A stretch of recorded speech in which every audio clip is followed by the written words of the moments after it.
Hello friends, welcome back to our YouTube channel youth academy. दोस्तों, आज हम study करेंगे standard 5 EVS part 1 lesson number 12 food for all. Okay and दोस्तों, आपसे request है कि आप मेरे चैनल पर नए हैं तो प्लीज़ चैनल को सब्सक्राइब जरूर कर लें, क्योंकि मैं इसी तरह की educational and informative video upload करते रहता हूँ। सो लेट्स स्टार्ट करते हैं वीडियो दोस्तों। और दोस्तों, ये लेसन स्टार्ट करने से पहले कुछ क्वेश्चन है, उसके भी आंसर हम जान के लेंगे, ठीक है। तो फर्स्ट है, can you tell which vegetable do we get around the time of Diwali and which fruits and which grains. आपसे पूछ रहा है कि दोस्तों कि दिवाली के समय आप किस किस प्रकार की vegetables and fruits and grains आप देखते हो। तो देखिए, आप देखोगे वेजिटेबल्स में आपको pumpkin, okay, brinjal, cauliflower, okay, peas, ये सब आपको देखने मिलता है।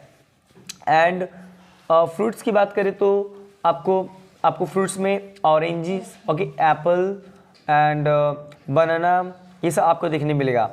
पोमीग्रेन्स एंड ग्रेन्स में, अनाज में देखेंगे तो बेसिकली रागी एंड राइस, ये आपको नजर आएगा, ठीक है। सेकेंड क्वेश्चन है, what are the seasons for jowar, bajra, rice, mango, orange and jackfruit. मतलब किस सीजन में ये सारी जो उनकी फसलें होती है आपको बताना है। तो ज्वार जो है दोस्तों वो विंटर में होता है। कहाँ होता है? विंटर में। बाजरा जो होता है वो भी विंटर में ही होता है। राइस मॉनसून में होता है, बारिश के सीजन में चावल की खेती की जाती है, ठीक है। मैंगो समर्स में, गर्मी में आप देखोगे तो आम का आपको सीजन देखने मिलता है, आम गर्मी में ही खाने को मिलता है। ऑरेंज ठंडी में मिलता है, ठीक है, विंटर में। एंड जैक फ्रूट समर में। समर मीन्स गर्मी में आपको देखने को मिलेगा, हम कहते हैं इसको कटहल, ठीक है। अगला क्वेश्चन दोस्तों, which part of plant do we use as food. तो दोस्तों, प्लांट्स के कौन से पार्ट्स को हम क्या करते हैं, कंज्यूम करते, खाते हैं, ठीक है। तो आपको पता ही होगा, रूट्स, स्टीम तना, लीव्स पत्ते, ब्लूम्स उसके फूल जो होते हैं, एंड फ्रूट्स हम फल भी खाते हैं। जड़ों के रूप में देखेंगे तो आपको गाजर, मूली, एक्चुअली पेड़ की जड़ है वो, ठीक है। पेड़ के जड़ होते हैं जो जमीन के अंदर होते हैं। गाजर कहाँ होता है? जमीन के अंदर। मूली कहाँ होता है? जमीन के अंदर, क्योंकि वो जड़ होते हैं, ठीक है, और हम जड़ ही खाते हैं। स्टीम क्या होता है? स्टीम मतलब उसकी तना, ठीक है। तो ये सब क्या होते हैं? प्लांट्स के पार्ट्स हैं जो हम लोग कंज्यूम करते खाते हैं, ठीक है, अलग अलग रूप में, ठीक है। तो ये अगला दोस्तों, एग्रीकल्चर, ठीक है। सो एग्रीकल्चर मीन्स खेती। ये सीजन जो होता है आपको समझना है, agriculture season. We get food from plants. हमें पता है पहले से कि हमें जो भी फूड मिलता है कहाँ से मिलता है? प्लांट से। For that purpose we sow grains in field and plant fruits tree in the orchard, ठीक है। इसीलिए हम क्या करते हैं, अनाज हम उगाते हैं खेत में, और पेड़ों से क्या लेते हैं? फलों को लेते हैं, ठीक है। About 60% of the land of our country is in use for agriculture. दोस्तों, आपको बताना चाहिए कि अपना भारत देश जो है उसका जितना भी जमीन है, उस जमीन में से 60%, 60% जो लैंड है वो उस पर क्या की जाती है? खेती की जाती है, ठीक है।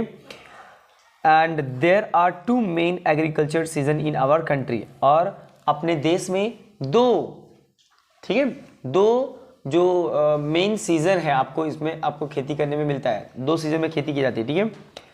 पहला है दोस्तों, the season from June to October. जून से अक्टूबर जो अभी चला गया ना, यस, जून से October is the called the kharif season. क्या बोलते हैं? खरीफ।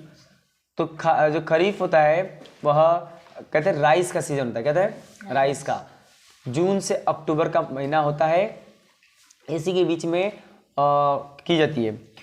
इन this season the crops are water mainly by the rains. और इसी सीजन में क्या होता है? सारे जो फसलें होती है ये पानी वाली होती है, क्या होती है, पानी वाली होती है, ठीक है। The season from October to March is the rabi season. 2 season बताया मैंने, एक होता है जून से अक्टूबर, जून से अक्टूबर, और एक होता है दोस्तों अक्टूबर से मार्च, अक्टूबर से मार्च। जून से अक्टूबर जो सीजन होता है उसे कहते हैं खारिफ, और जो अक्टूबर से मार्च होता है उस सीजन को कहते हैं राबी, कहते हैं rabi. In this season rain water has soaked into the soil. और आपको बताइए अक्टूबर से मार्च के समय में जो क्या होता है, जो पानी होती है, नमी होती है जमीन में, वो सूख जाता है, क्या होता है, सूख जाता है, ठीक है। And the retreating monsoon and dew are the source of the water for the crops. और उस समय में जो फसलें होती हैं उनको पानी हमें ड्यू ड्रॉप से डाला जाता है। ड्यू ड्रॉप समझते हो, पाइपों के माध्यम से बूंद बूंद से डाला जाता है, क्योंकि पानी की बहुत कमी होती है, गर्मी होती है, और पानी आप पूरे खेत में डाल नहीं सकते, इसीलिए क्या करते हैं, वह बूंद बूंद से पानी डाला जाता है। अगला दोस्तों, in addition some crops are growing from March to June. कुछ तो फसलें मार्च से जून में होती है, ठीक है, this are called as summer crop, और उस फसलों को कहते हैं समर क्रॉप, क्या कहते हैं, समर क्रॉप, ठीक है। अगला देखिए, कुछ क्वेश्चन पूछा आपसे, can you tell which is the season for growing rice. आपको पता होना चाहिए कि कह रहा है कि राइस किस सीजन में निकलता है, तो आपको मैंने बताया 2 सीजन, एक खारिफ, एक होता है रबी, ठीक है, रबी। तो अपना जो राइस होता है वह उगता है खरीफ में, किसमें, खरीफ, और वो समय होता है जून से, बोलो आपको पता ना ऊपर कि खरीफ का क्या सीजन होता है, आपको यहाँ दिखाया, देखो आपको दिखाया ना यहाँ पे, जून से अक्टूबर, ठीक है, जून से अक्टूबर का सीजन होता है उसे खरीफ बोलते हैं, ठीक है। और दोस्तों देखिए आगे है एग्रीकल्चर वर्क। आपको पता ही है कि ये जो फसलें उगानी है तो हमें खेत में काम करनी पड़ती है। तो क्या क्या काम आपको करना पड़ता है खेत में, ये आपको यहाँ पे समझना है। Every farmer wishes to get a good harvest. आपको पता है हर एक किसान की इच्छा होती है कि मेरा फसल बहुत अच्छा हो। कोई चाहेगा कि मेरी फसल खराब हो, नहीं, हर किसान की इच्छा होती है कि उसकी फसल बहुत अच्छी हो, इसीलिए वो बहुत मेहनत करता है। ठंडी हो, चाहे गर्मी हो, चाहे बारिश हो, सभी मौसम में वो कड़ी से कड़ी मेहनत करता है कि नहीं। ठंडी में सुबह 7 बजे 5 बजे 4 बजे उठ के जाता है। हम तो यहाँ 7 बजे उठने के लिए रेडी नहीं है, लेकिन वहाँ पे 5 बजे 4 बजे उठ करके ठंडी में, गाँव की ठंडी आपको पता ही है बहुत ज़्यादा ठंडी होती है ना। तो हर किसान मेहनत करना चाहता है और करके वो अपना फसल अच्छा उगाना चाहता है, ठीक है। अ good harvest provide a good income. और इतना मेहनत क्यों करता है, क्योंकि अच्छी फसलें क्या करती है, हमें अच्छा इनकम देती है। क्योंकि अच्छी फसलें हमें अच्छा इनकम नहीं देगी, अगर अच्छा फसल होगा तो पैसा भी हमें अच्छा मिलेगा। Fertile land, good quality seeds and fertilizers and availability of water are essential for a good harvest. आपको पता है कि अगर ज़मीन अच्छी है आपकी पास पानी की सुविधा है तो आपका फसल बहुत अच्छा हो सकता है, ठीक है, आपका फसल बहुत अच्छा हो सकता है, ठीक है। और साथ में आपके पास पानी है, अच्छी ज़मीन है और थोड़ा सा पैसा है, जैसे खाद आप ले सकते हो, खाद, ठीक, खाद मीन्स फर्टिलाइज़र, ठीक है, रासायनिक खाद जो होते हैं उसको थोड़ा इस्तेमाल करोगे तो फसलें क्या होती है, बहुत अच्छा होती है। आप मान लो कि आपके फसल पे कीड़े लग गए तो आप उस पर दवाई का छिड़काव कर दो तो सारे कीड़े मर जाएंगे, और सारे कीड़े मर जाएंगे तो क्या होगा, ठीक है, सारे कीड़े मर जाएंगे तो बीमारी नहीं होगी, ठीक है, फसलें खराब नहीं होगी। It is also necessary to carry out the task of tilling the land. अभी आपको बताइए कि जब फसलें उगानी है तो आपको खेती में बहुत सारे काम होते हैं। पहली बात तो जब नया फसल उगाना है तो हमें टीलिंग करना पड़ता है, पहले खेत को कोड़ना पड़ता है, ठीक है, ठीक है, आपको खेत की जो मिट्टी है उसको भुरभुरी बनानी पड़ती है, ठीक है, तभी तो बीज डालोगे, तभी तो आपको फसल उगेगी। कि ऐसी सूखी ज़मीन है और उस पर बीज डाल दोगे, नहीं, पहले ज़मीन को खोदा जाता है, कहते हैं ना गाँव में ट्रैक्टर चलाया जाएगा और ट्रैक्टर चला के मिट्टी को एकदम भुरभुरा किया जाता है ऊपर का, ठीक है, फिर जाकर के उसमें बीज डाला जाता है। The crop in the field must be, देखिए यहाँ पे लिखा है the field must be protected and the harvested crop must also be store safely. All of this process are important. दोस्तों जो हम टिलिंग करेंगे तो फसलें क्या होगी, मिट्टी क्या होगी, एकदम भुरभुरी होगी, और जब हम बीज डालेंगे तो बीज अंदर मिट्टी के अंदर सुरक्षित हो जाएगी, जल्दी धूप से सूखेगा नहीं, और मिट्टी और पानी मिलने की वजह से वह जल्दी से क्या होगा, नया पौधा आ जाएगा। ठीक है दोस्तों, देखिए आपको यहाँ पे किसान दिख रहा है, वो कितना खुश दिख रहा है। ठीक है, उसके हाथ में बाजरे की बाली है, ठीक है, चेहरे पे मुस्कान है, और पीछे एक कुआं भी दिखाई दे रहा है, क्योंकि याद ना, किसान के पास अगर पानी हो और अच्छी ज़मीन हो तो कभी भी किसान भूखा नहीं मरेगा। किसान के पास, क्योंकि किसान के पास मेहनत करने की क्षमता होती है। ठीक है, बस दो चीज़, अच्छी ज़मीन और पानी, तो किसान देखो कितना अच्छा फसल उगाएगा। The population of our country is increasing. आपको पता है अपने देश की जनसंख्या क्या हो रही है, बढ़ रही है। अपने देश की जनसंख्या लगातार बढ़ रही है, और and still the need of all the people are being meet.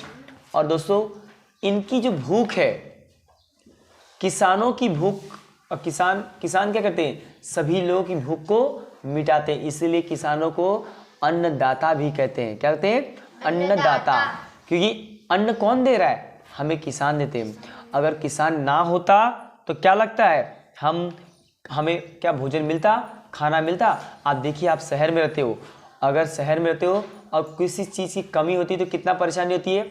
जैसे कि नाम ले लो, प्याज ले लो, ठीक है। अब प्याज जो है कितना महंगा होता है। जब किसान के खेत में प्याज नहीं होगा तो क्या हमें प्याज मिलेगा, और जब प्याज मिलेगा नहीं तो कितना यहाँ पे महंगाई होती है। एक एक किलो प्याज 200-200 रुपया चल जाता है कि नहीं जाता है। और यही किसान को अगर हम लोग पैसा अच्छा दें तो क्या वह अच्छे से फसल नहीं उगाए। लेकिन हम क्या करते, किसान को उतना अच्छा पैसा देते नहीं है। और याद रखना, इतनी बड़ी जनसंख्या है हमारे पास, इतने करोड़ों लोग हैं, इन सभी की भूख को कौन मिटाता है, किसान। तो किसान की हमेशा रिस्पेक्ट करनी चाहिए हमें, ठीक है। हमें हमेशा उनका सम्मान करना चाहिए, ठीक है, क्योंकि इतनी बड़ी जनसंख्या को पालते हैं, जिससे हमारे माँ बाप हमें पालते हैं, वैसे ही किसान पूरे देश को पालता है, ठीक है। This has been possible because of the modern improved method of agriculture. और दोस्तों पहले की ज़माने की बात करें तो क्या बहुत लोग थे क्या पहले, नहीं, बहुत कम लोग थे। तो उस समय में लोग अपने हाथों से खेती को काट लेते थे और आराम से काम चल जाता था। लेकिन ये जो ज़माना आया है वो टेक्नोलॉजी का आया है, ठीक है। और बहुत लोग हैं, करोड़ों लोग हैं, क्या हम हाथ से काटेंगे खेती को तो सबको खाना खिला पाएंगे, नहीं, हमें टेक्नोलॉजी का यूज़ करना पड़ता है। आप लोग पता है कि पहले लोग पूरा का पूरा खेती हाथ से काटते थे, ठीक है, हाथ से सुबह जाएंगे काटेंगे। और अब तो मशीन आ गया है, कंपाउंडर, क्या बोलते हैं, कंपाउंड आ जाता है, कंपाउंड लगा देंगे और पूरा खेती काट के रख देंगे। मतलब गेहूँ अलग हो जाएगा, चावल अलग हो जाएगा, ऐसा मशीनें आ गई हैं, ठीक है।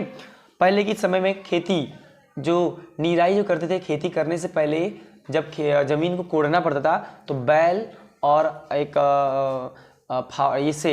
हल से कोड़ा जाता था। लेकिन अब तो हल का इस्तेमाल नहीं होता है, अब तो सीधा ट्रैक्टर लगाया, 15-20 मिनट में पूरा खेत जोत के हटा दिया, ठीक है। तो दोस्तों इस तरह का मेथड का यूज़ करेंगे। तो दोस्तों यहाँ पे एक और दिया है कि पहले कैसे किया जाता था, ट्रेडिशनली, मतलब पहले ज़माने में कैसे लोग करते थे। तो हम देखेंगे, in the tradition method of agriculture ploughing, tilling extra were done with the help of oxen. कह रहा है कि पहले खेत की कोड़ाई, जुताई, है ना, यह बैलों की मदद से किया जाता था, ठीक है, बैल की मदद से कर रहे। देखो, a moat a huge leather bag drawn with the help of the oxen was used to draw water from the well. आप देखोगे तो पहले के समय में क्या होता था कि बैल का इस्तेमाल करके खेती को जोता जाता था, ठीक है। Harvesting, threshing etcetera was done by the members of the farmers family themselves with the help of the oxen. और दोस्तों आपको पता है कि पहले के ज़माने में जो खेती होती थी, वो जो परिवार होता है, जो खेती करता, किसान का परिवार ही मिल करके पूरा काम करता था। बैलों की मदद से पूरा जुताई, निराई, कटाई, सब कुछ लोग अपने हाथ से करते थे बैलों की मदद से, ठीक है। And how ever farmers now carry out all this task with the help of the machine. लेकिन दोस्तों आपको पता है अभी कि इस समय जितने भी काम होते खेती में सब के सब मशीन के द्वारा, बैल की जगह कौन ले लिया है? मशीन। और ज़रूरी भी है दोस्तों, आपको पता है क्योंकि इतनी बड़ी पॉपुलेशन है, इतनी बड़ी जनसंख्या है, क्या आपको लगता है अगर हम बैल से काम करेंगे तो वो अपने को काम हो पाएगा? नहीं। तो इसीलिए हमें मशीनों का सहारा लेना पड़ता है कि जल्दी से जल्दी काम हो जाए। क्योंकि याद है ना, आपको पता है कि अगर हम मशीन से काम नहीं लेंगे तो क्या लगता है बैल से हम लोग काम जल्दी कर पाएंगे? नहीं कर पाएंगे। और जल्दी से नहीं होगा तो समय की बर्बादी है कि नहीं?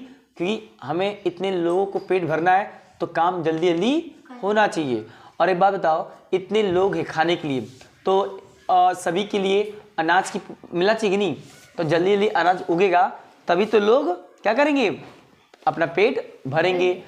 क्या आराम से हम सोचेंगे नहीं आम का पेड़? सुनो, आपको समझना पड़ेगा थोड़ा सा, ठीक है, कि आप लोगों को लगता होगा कि इस समय जो हमें फल मिलता है उसमें कितना केमिकल आता है कि नहीं? सुई लगा दो, है ना, और सुई लगा तो क्या होगा? और फसल उग जाता है। तो दोस्तों देखो, आपको यहाँ पे देखिए प्लगिंग द लैंड, किसान बैलों की मदद से खेत को क्या कर रहा है? जोत रहा है। लेकिन पहले ऐसा नहीं था, पहले था मशीन के द्वारा काम किया जाता, मतलब मीन्स अभी मशीन के द्वारा काम किया जाता है, पहले सिर्फ बैलों की मदद से किया जाता था, ठीक है। Improved method of agriculture. दोस्तों अब देखिए खेती में कई तब्दीलियां आई है, बदलाव आया है खेती करने के तरीकों में। फर्स्ट है बीज में बदलाव, ठीक है। Earlier it was customary to preserve the seeds of the harvest for sowing in the next season. पहले के समय में क्या होता था, जो फसलें हमें उगानी है उसी फसल का हम क्या करते थे? बीज क्या करते थे? जमा करके रखते थे, और जब अगला सीजन आता था तो उसमें उसी बीज का इस्तेमाल करते थे। बट अब ऐसा नहीं है, लोग नए नए वैरायटी की बीज क्या करते हैं? दुकानों से लेके चले आते हैं। हाई यील्ड मतलब अधिक से अधिक पैदावार करने वाले बीज, ठीक है, जिसमें क्या हो पहले के समय में क्या होता था, इसलिए पहले के समय में हमारे पास इतने अनाज नहीं उगते थे क्योंकि उनकी पैदावार अच्छी नहीं थी। अब थोड़े से ज़मीन में हम बहुत ज़्यादा क्या करते हैं? फसलें उगा लेते हैं, ठीक है। देखो, those seeds did not have a high yield but nowadays improved seeds are developed through the research के माध्यम से एकदम अच्छे अच्छे बीजों का उत्पादन किया गया है जिससे फसलें क्या हो? बहुत अच्छी होती हैं, ठीक है। And they are available in the market for every crop such as jowar, rice, groundnut, wheat etcetera. और मार्केट में, बाजार में आपको ये बीजें मिल जाती है, ठीक है। जैसे कि मैंने बताया ज्वार का हो, राइस का हो, है ना, चावल का, और मूंगफली का, गेहूं का, सारे ये बीजें आपको बाजार में मिल जाती है। This have a higher yielding, और यील्ड मतलब ये इनकी पैदावार क्या होती है? बहुत ज़्यादा होती है। They can resist pest attack. आपको पता है ये जो बीजें हैं, जो बीजें हैं वह बीज क्या है? पेस्ट अटैक को बचा सकते हैं, मतलब कीड़े लगने नहीं देंगे, ऐसी बीजें हैं। इनमें ऐसा बदलाव किया गया है कि ये उन फसलों पे कीड़े नहीं लगेंगे। मतलब अगर उस फसल पे कोई कीड़ा बैठेगा ना तो फसल को खाएगा और खा के मर जाएगा। ऐसे भी आपको वैरायटी देखने को मिलता है, ठीक है। पहले के ज़माने में क्या होता था? फसल है, कीड़ा लग गया, खा जाएगा पूरा, और पूरा फसल ही क्या होता है? खराब। लेकिन अब ऐसा नहीं है, अब तो इतना वैरायटी आ गया, इतना टेक्नोलॉजी आ गया है कि फसल पे अगर कीड़ा बैठा और वो फसल के पत्तों को खाया और खा के मर जाएगा, क्योंकि फसल के पत्तों के अंदर ही दवा है, और दवा जैसे खाएगा उसको लगा रहे मजा आ रहा है, लेकिन जैसे खाया वहीं गिर के मर के बेहोश होकर नीचे गिर जाएगा, ठीक है। और हमें दवा छिड़कना पड़ा क्या? नहीं, फसल में ही क्वालिटी हो गई ना, तो क्या लगता है उस पर कोई दूसरा कीड़ा आके बैठेगा? नहीं बैठेगा। आपको पता है कि जो एक कीड़ा अगर किसी फसल बैठा और उसको खाया और उसको मज़ा आ गया तो सारे अपने जाति बिरादरी को बुला लेगा और सारा झुंड बना के फसल को क्या करेगा? खराब कर देगा। अब बेचारा आया टेस्ट करने आया और खाया और मर गया, तो क्या अपनी बिरादरी को बुला पाएगा? नहीं। हाँ, तो बुला नहीं पाए तो इसलिए उस पर क्या फसल पे कीड़े लगेंगे क्या? नहीं लगेंगे, ठीक है। These have higher yielding. They can resist attack of rips and pest attack. Some variety become rip for harvesting in a shorter period of while some give a higher even higher low of water supply. कुछ तो ऐसे फसलें हैं, ऐसे बीज हैं जो कम समय में फसल आपको देंगे, मतलब जो 6 महीना ले रहे थे फसल का वो आपको 3 महीना में दे देंगे, मतलब फसलें जल्दी पक जाएगी।